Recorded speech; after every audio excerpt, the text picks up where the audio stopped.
আছেন, বিভিন্ন পেশায় জড়িত আছেন, এটা আনন্দ লাগে।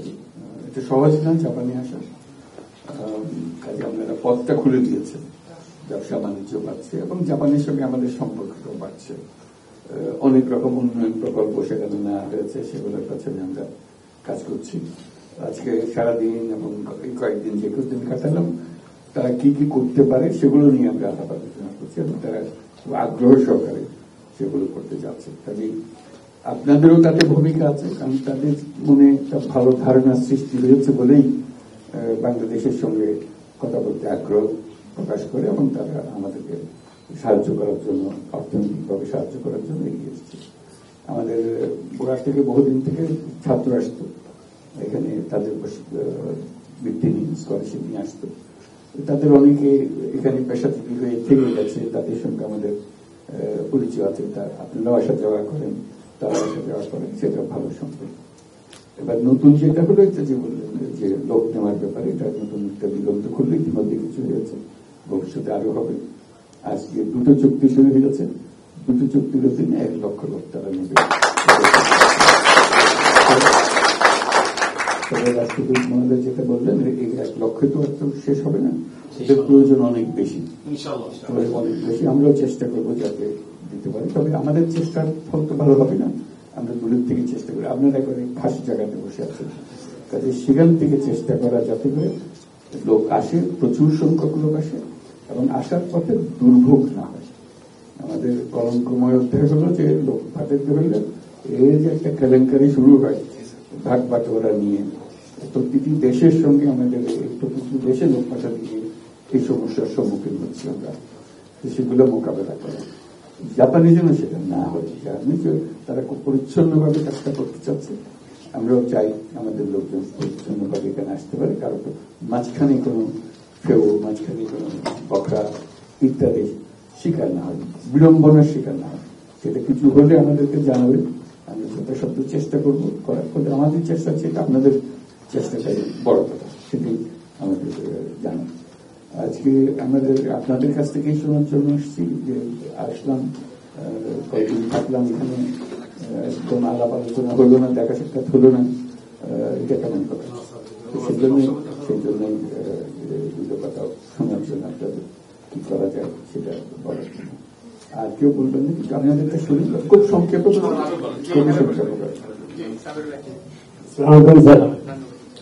সাদা চুল হয়ে গেছে স্যার 2016 থেকে আপনি এখানে যে সময় বাংলাদেশে নোবেল লরিট হলেন, আমরা ওই সময় অ্যাম্বাসেডর ছিল আসাদুল আসাদ, ওনার তত্ত্বাবধানে আমরা জাপানে একটা সুন্দর সমাজ গড়ে উঠেছিলাম। এই সমাজটাকে নষ্ট করে দিয়েছে স্যার এই এম্বাসিতে। এম্বাসি এটা আওয়ামী লীগের একটা রাজ্য হয়ে গেছিল। এখানে আমি নিজে একজন ওয়ার্ল্ড ওয়াইড ব্যবসায়ী, আমাকে 10 বছর যাবত এখানে ঢুকতে দেয়নি। আজকে আমাদের এম্বাসিতে আসতে পারি নাই। আমি চৌকস এম্বাসিডর দেওয়ার সঙ্গে বলছিলাম, স্যার যদি আমাদের প্রধান উপদেষ্টা জাপান আসে বন্ধ নয়, এটা আমরা আপনি যারা বাংলাদেশ, আপনার জন্য যে আমাদের যে নির্বাচন আপনি দিবেন বলছেন ডিসেম্বর এবং জুনের ভিতরে, ইনশাল্লাহ ডিসেম্বর আপনি যেখানে আপনি নির্বাচন দিয়ে সুন্দর একটা গণতন্ত্র। সরকার ভুল করেছে, আপনাকে কষ্ট দিয়ে তারা কিছু করতে পারেনি। জাপান আপনার সম্মান অটুট রেখে মাহাথির মোহাম্মদ মালয়েশিয়া তৈরি করেছে, আমরা আপনাকে দিয়ে বাংলাদেশ তৈরি করতে চাই, বাংলাদেশ।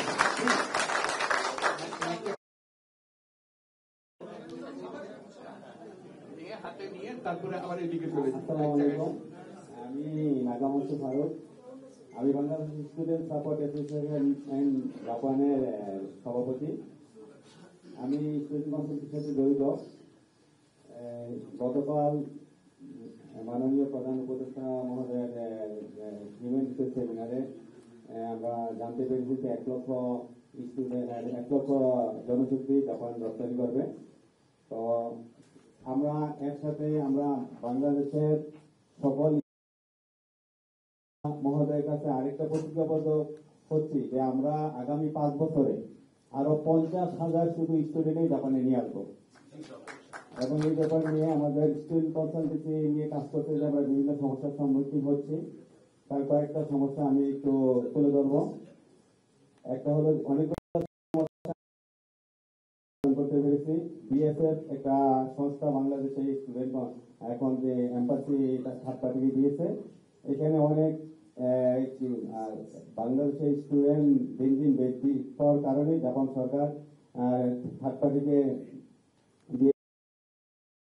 প্রকাশ করতেছে তোমাদের দেশ থেকে স্টুডেন্ট বেরিয়ে আসতেছে, আসার কারণে আমরা তোমাদের দেশ থেকে নেক্সট সেমিস্টার স্টুডেন্ট নিব না।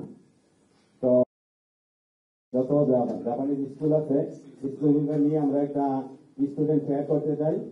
ঠিক তেমনই আমরা বাংলাদেশেও, যেমন বাংলাদেশ ইমপ্যাক্ট সামিট হয়েছে স্কুলগুলো এবং প্রতিষ্ঠানগুলোকে নিয়ে, সেই জন্য সরকারের সহযোগিতা কামনা করছি। আরেকটা কথা বলে আমি শেষ করবো,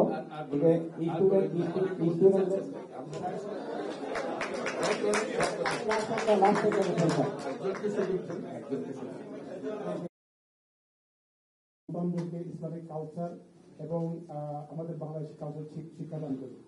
আমি আমাদের মাননীয় প্রধান উপদেষ্টার কাছে দুইটা বিষয়ে, বাংলাদেশে বেবিদেরকে মেরে ফেলে, তো আপনার কাছে আমাদের একটাই চাওয়া থাকবে এবং আমরা ভীষণভাবে আপনাকে বিশ্বাস করি আপনি এরকম একটা বাংলাদেশ দিতে পারবেন আমার মতন, আমাদের প্রবাসী মায়েদের মতন, এবং বাংলাদেশের প্রতিটা মায়ের ঘরে ঘরে সন্তানরা যেন নিরাপদ থাকে, আমরা মারা যেন দেখতে পারি আমাদের সন্তানরা নিরাপদে ঘরে ফেরত এসেছে।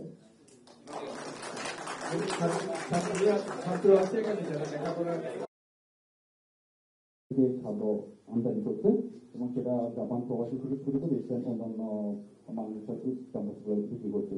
তো বর্তমানে বাংলাদেশ বিমান এয়ারলাইন্সের মাধ্যমে আমরা বাংলাদেশ থেকে সবজি এবং তাজা মাছ আমদানি করছি এখন। I'm very honored to be standing here today, and I have always seen you on TV, and my Baba and Ma always talks about you. So I've grown up seeing you, and you're my idol. So to do something meaningful for Bangladesh and later on the world, me and two of my Japanese friends are actually making a woman-only taxi service. It will start in Bangladesh to support safe transportation for women customers and create jobs for women as drivers. Although the dream is big, we hope to expand eventually to similar countries and potentially worldwide. We're actually finalists in Technovation Growth Japan and invited to pitch next month. We are really passionate, but since we're still students and have just started out and working from Japan, we'd love to know, as a global leader, do you have any advice for young people like us trying to make real change, especially in countries we deeply care about, but don't live in full time? Thank you.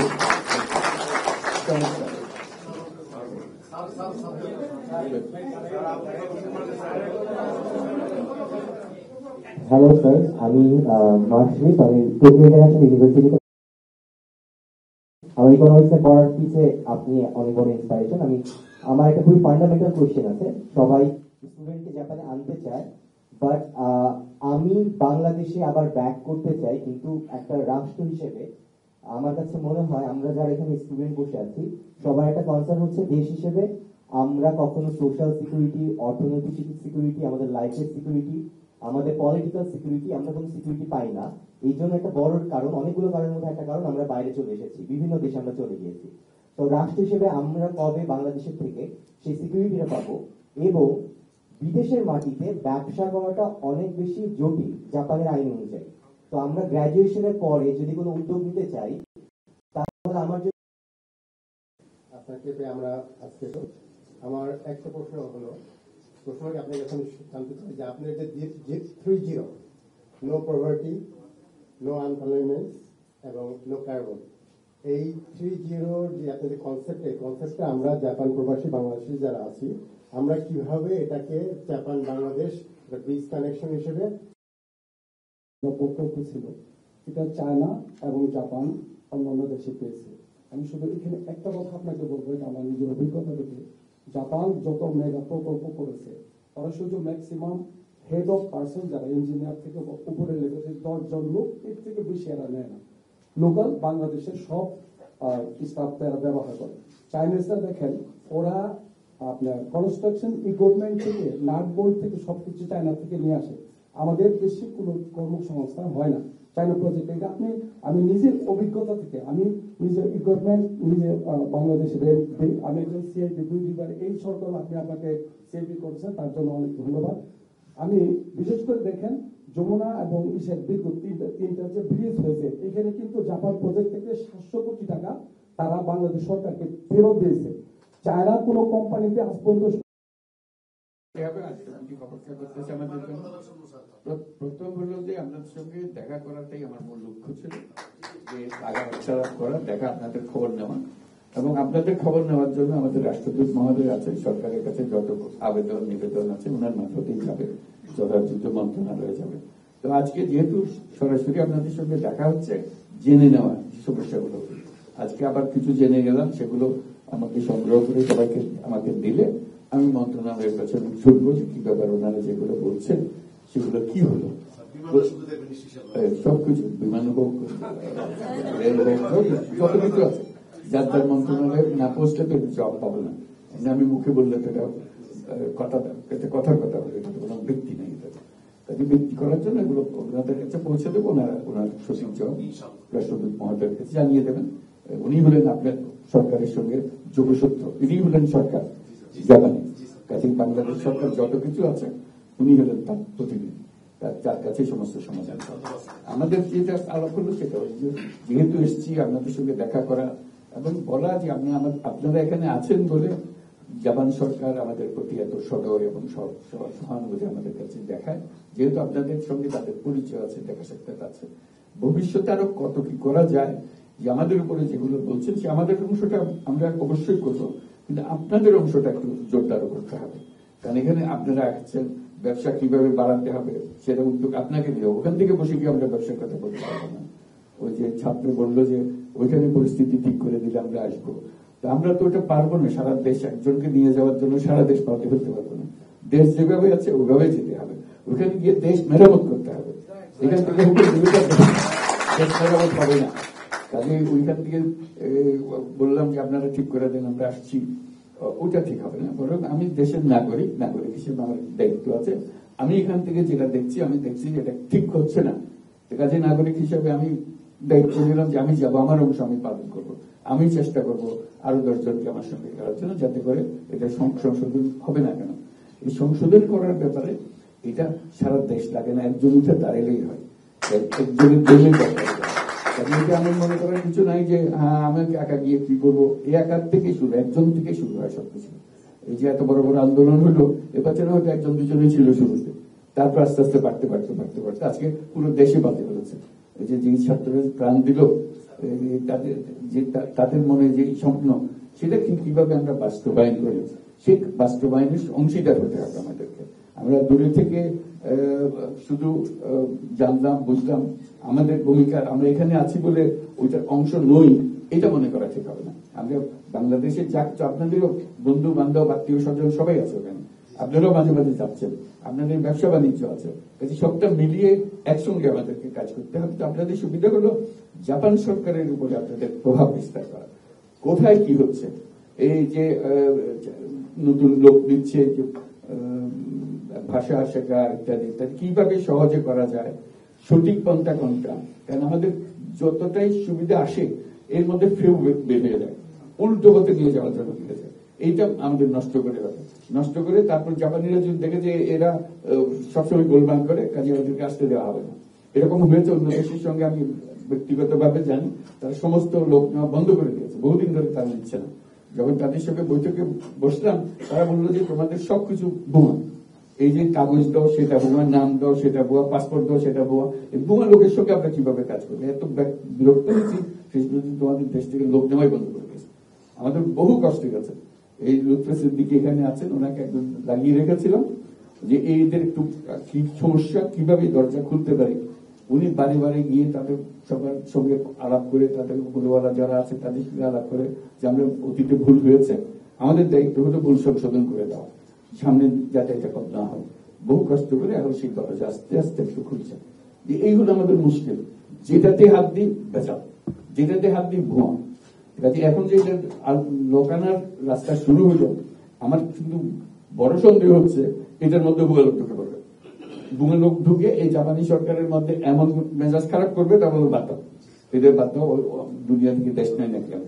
আমরা আজকে বহুবার বুঝেছি তাদেরকে যে আমাদের ছেলে মেয়েরা কত সুন্দরভাবে কাজ করে দিতে পারে, তারা এফিসিয়েন্ট, তারা অন্যান্য দেশের কাজ করছে, তাদেরকে নিলে ভালো হবে, যত সম্ভব পারে তোমরা নাও। তারা বলছে আমরা নেব, সেই জন্য তাতে কোনো সীমা রেখা নেই, পরে নেব না, বা দেশওয়ারি কোনো কোটা নেই যে এত বাংলাদেশ থেকে এত আসবে, ওরকম কিছু নেই।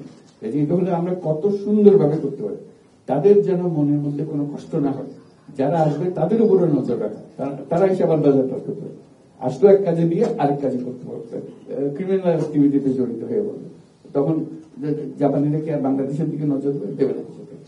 ওইটুকু ঠিক করে। আপনারা হলেন মুরব্বী, এখানে অনেক দিন ধরে আছেন, আপনারা মুরব্বী, আপনারা প্রতিনিধি, আপনারা আমাদেরকে গাইড করবেন রাষ্ট্রদূত মহোদয়ের মাধ্যমে, পলিসিগুলো ঠিক করবেন।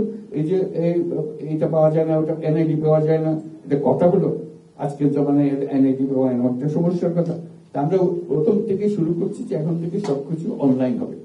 তো অনলাইন যদি বাংলাদেশে হয়, এখানে হওয়ার অসুবিধার কিছু নেই, পাসপোর্ট অনলাইন হবে, আপনি ঘরে বসে এখানে দূতাবাসে আসার রান্নার দরকার নেই।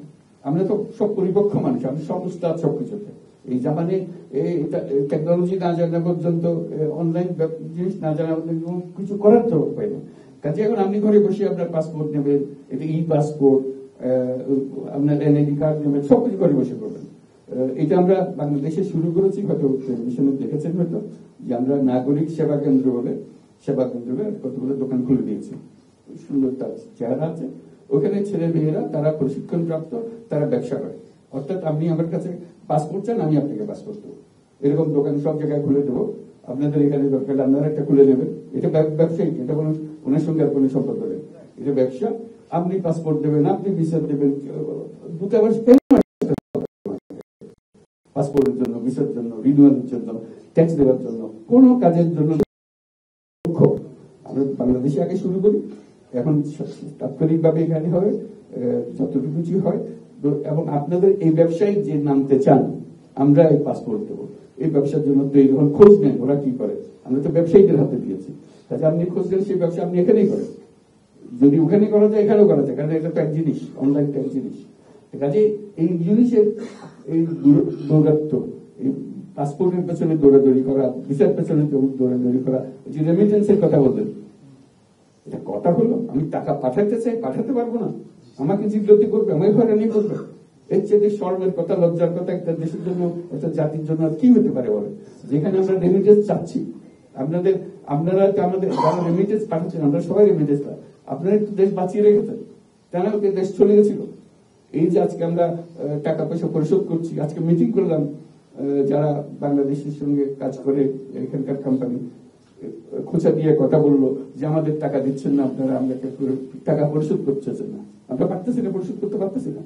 তো বললাম যে ভাই একটু সবুর করো, আমরা সব টাকা জোগাড় করেছি, অনেকগুলোকে দিয়ে দিয়েছি, তো আমরা লাইন আপ করেছি, একজন দিচ্ছ, তোমরা দেখতে থাকবে, কাজে তোমাদের এক পয়সা আমরা মার যাবে না, এখানে প্রত্যেকটা 5 পয়সা তোমরা পাবে। তারা আশ্বস্ত হয়েছে, তারা জানে যে আমরা করতে পারছি, যেহেতু তারা দেখছে যে বহু কোম্পানির পয়সা আমরা পরিশোধ করে আসছি, বহু ডেনা রয়ে গেছিল আমাদের। কোষাগার খালি, যখন তারা চলে গেছে কোষাগার খালি, রেমিটেন্স না আসলে আমরা আসতে পারতাম না। ব্যাংক খালি, ব্যাংকে সব টাকা নিয়ে চলে গেছে, কাজে ব্যাংক খালি, সবকিছু খালি। তো সেই দুর্যোগের অবস্থা থেকে আমরা আস্তে আস্তে আসছি। আপনাদের সমর্থন না পেলে, আপনাদের এই সাহায্য না পেলে বাংলাদেশ উঠে দাঁড়াবার কোনো সুযোগ ছিল না। এখন উঠে দাঁড়িয়েছে, আপনাদের এই সমর্থন আরো লাগবে, যাতে করে যত কিছুর কথাগুলো বললেন সেগুলো যেন সুন্দরভাবে আমরা করে ফেলতে পারি। আমাদের ইচ্ছার কোনো অভাব নেই, কিন্তু এতগুলো জিনিস একসঙ্গে আমাদের পাতে এসে গেছে যে কোনটার আগে কোনটা করবো, কোনটা ছেড়ে কোনটা করবো, এই নিয়ে সমস্যা আছে। কাজে আমরা করতে থাকবো, যত কিছু শুনে গেলাম এগুলো খোঁজ খবর নেবো, যাতে এগুলো সমস্যার সমাধান হয়। আজকে দেখা হলো, এটাই আমাদের জন্য সবচেয়ে ভালো। ভবিষ্যতে যেন আমরা এই যোগাযোগটা রাখতে পারি, এবং যত কিছু সমস্যা আছে রাষ্ট্রদূত মহোদয়ের কাছে নিয়ে আসবেন, উনি আমাদের সঙ্গে যোগাযোগ করবেন, যাতে করে সমাধান, আমাদের কাজগুলো আপনাদের সমাধান দেওয়া, এটাই হলো রাষ্ট্রের কাজ। আপনার সমস্যা আছে, আমাদের কাজ হলো সমাধান দিয়ে দেবো। আমরা সেই প্রতিজ্ঞাই করলাম যে আপনাদের সমস্যার সমাধান আমরা করে দেবো। ধন্যবাদ।